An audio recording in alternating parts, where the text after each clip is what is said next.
नुमाइंदा जियो न्यूज़ काशिफ मुश्ताक हमारे साथ मौजूद हैं, जो कि जाए वक़ुआ पर मौजूद हैं, लेकिन एक महफूज स्पॉट से हमें रिपोर्ट करेंगे।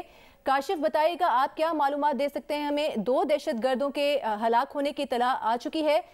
जख्मी कितने हुए हैं अफराद इस फायरिंग के तबादले में?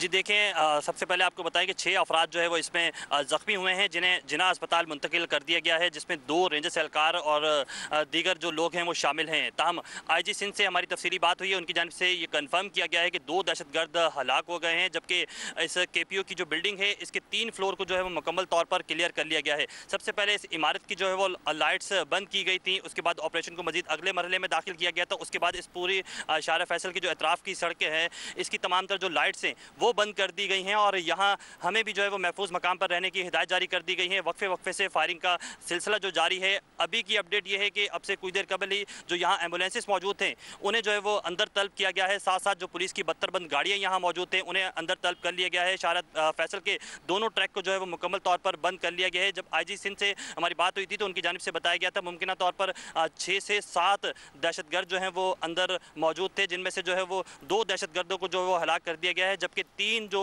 इस इमारत की मंजिलें हैं इनको जो है वो क्लियर कर लिया गया है। जबकि अब भी वक्फे वक्फे से फायरिंग का सिलसिला जो है वो ये जारी है। अब जो है वो फायरिंग नहीं हो रही है, लेकिन अब से कुछ देर कबल जो है वो एक ज़ोरदार धमाके की भी आवाज़ आई और उसके बाद फायरिंग का सिलसिला अब भी जारी है। जबकि पुलिस के जवानों ने, रेंजर्स ने और दीगर कानून नाफिज करने वाले इदारों के जो एहलकार हैं उन्होंने चारों तरफ से जो वो इसको कॉर्डन किया हुआ है और किसी भी गैर मुतल्लका शख्स को या किसी भी शख्स को जो है वो आगे मजीद जाने की इजाज़त नहीं दी जा रही है। मीडिया को भी जो है एक सर्टन लाइन पर रखा गया है और तमाम तर यहाँ जो गाड़ियाँ हैं, जो जितनी भी सोर्सेस लाइट्स की हैं, उन्हें जो है वो मुकम्मल तौर पर हिदायत जारी की गई है, बाकायदा ऐलान करके कि तमाम तर लोग जो है अपनी लाइट्स बंद रखें और जो है वो नीचे की जानिब जो है वो रहें। तो इस तरह की कंडीशन है। जो भी ट्रैफिक यहाँ आ रही थी, ट्रैफिक पुलिस की जानिब से भी ये जारी कर दिया गया है कि जो शारा फैसल है इसका जो है वो इस्तेमाल ना करें शहरी, जब तक इस स्पॉट को जो है वो क्लियर नहीं कर दिया जाता है। हमारी DIG साउथ से भी बात हुई है, उनकी जानिब से बताया गया है कि इमारत के अंदर जो है वो पुलिस की नफरी यकीनी तौर पर दाखिल हो चुकी है, रेंजर्स जवान जो है वो दाखिल हो चुके हैं, जबकि इमारत की 3 मंजिलों को जो है वो क्लियर कर लिया गया है। जबकि मजीद जो है वो सर्चिंग का अमल भी जारी है। साथ साथ ऊपरी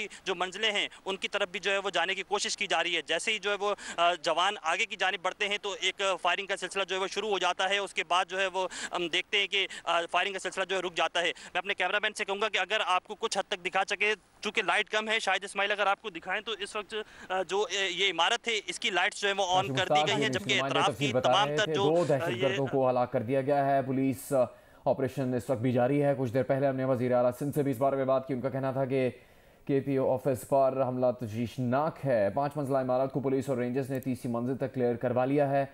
वज़ीर आला सिंध ने कहा कि कोशिश है कम से कम नुकसान हो और इन दहशतगर्दों का खात्मा कर दिया जाए। अब तक की इतलात के मुताबिक उनका कहना यह था कि 7:10 पर दहशतगर्दों ने हमला किया। उनका यह भी कहना था कि इससे आगे की हिकमत अमली भी बनाई जाएगी। खुद वो पुलिस ऑफिस में मौजूद हैं और इस सारी सूरत हाल की मॉनिटरिंग कर रहे हैं।